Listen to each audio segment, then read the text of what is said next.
ಎಲ್ಲ ವಿದ್ಯಾರ್ಥಿಗಳಿಗೆ Kannada active teacher YouTube ಚಾನಲ್ಗೆ ಆತ್ಮೀಯವಾದ ಸ್ವಾಗತ. ಪ್ರಿಯ ವಿದ್ಯಾರ್ಥಿಗಳೇ, ಇವತ್ತಿನ ಈ ಒಂದು ವಿಡಿಯೋದಲ್ಲಿ ನಾವು ಸ್ವಾತಂತ್ರ್ಯ ದಿನಾಚರಣೆಯ 10 ಸಾಲಿನ ಭಾಷಣವನ್ನು ತಿಳಿದುಕೊಳ್ಳೋಣ. ತಾವು ನಮ್ಮ ಕನ್ನಡ ಆ್ಯಕ್ಟಿವ್ ಟೀಚರ್ ಯೂಟ್ಯೂಬ್ ಚಾನಲನ್ನು ಸಬ್ಸ್ಕ್ರೈಬ್ ಮಾಡ್ಕೊಂಡಿಲ್ಲ ಅಂದರೆ ಈಗಲೇ ಸಬ್ಸ್ಕ್ರೈಬ್ ಮಾಡ್ಕೊಳ್ಳಿ ಮತ್ತು ಬದಿಯ ಬೆಲ್ಲನ್ನು ಒತ್ತಿ. ಸರಿ, ಹಾಗಾದರೆ ನಾವು ಭಾಷಣವನ್ನು ತಿಳಿದುಕೊಳ್ಳೋಣ. ಎಲ್ಲರಿಗೂ ಶುಭೋದಯ. ನನ್ನ ಹೆಸರು ಪ್ರೀತಮ್. ಪ್ರಥಮವಾಗಿ ಎಲ್ಲರಿಗೂ ಸ್ವಾತಂತ್ರ್ಯ ದಿನಾಚರಣೆಯ ಶುಭಾಶಯಗಳು. ನಾವು ಈ ದಿನ 78ನೆಯ ಸ್ವಾತಂತ್ರ್ಯ ದಿನವನ್ನು ಆಚರಿಸುತ್ತಿದ್ದೇವೆ. 1947 ಆಗಸ್ಟ್ 15ರಂದು ನಮಗೆ ಸ್ವಾತಂತ್ರ್ಯ ದೊರೆಯಿತು.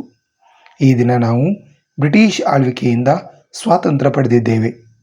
ಇದು ಪ್ರಜಾಪ್ರಭುತ್ವದ ಶ್ರೇಷ್ಠವಾದ ಹಬ್ಬ. ಈ ದಿನದಂದು ನಾವು ನಮ್ಮ ಸ್ವಾತಂತ್ರ್ಯ ಹೋರಾಟಗಾರರ ತ್ಯಾಗವನ್ನು ಸ್ಮರಿಸುತ್ತೇವೆ. ನಾವೆಲ್ಲರೂ ಒಂದೇ ಎಂಬ ಭಾವನೆ ಮೂಡುತ್ತದೆ. ನಾನು ನನ್ನ ದೇಶವನ್ನು ತುಂಬ ಪ್ರೀತಿಸುತ್ತೇನೆ ಮತ್ತು ನಾನು ಭಾರತೀಯ ಎನ್ನಲು ಹೆಮ್ಮೆ ಪಡುತ್ತೇನೆ ಎಂದು ತಿಳಿಸುತ್ತಾ ನನ್ನ ಭಾಷಣವನ್ನು ಮುಗಿಸುತ್ತೇನೆ. ಜೈ ಹಿಂದ್, ಜೈ ಭಾರತ್.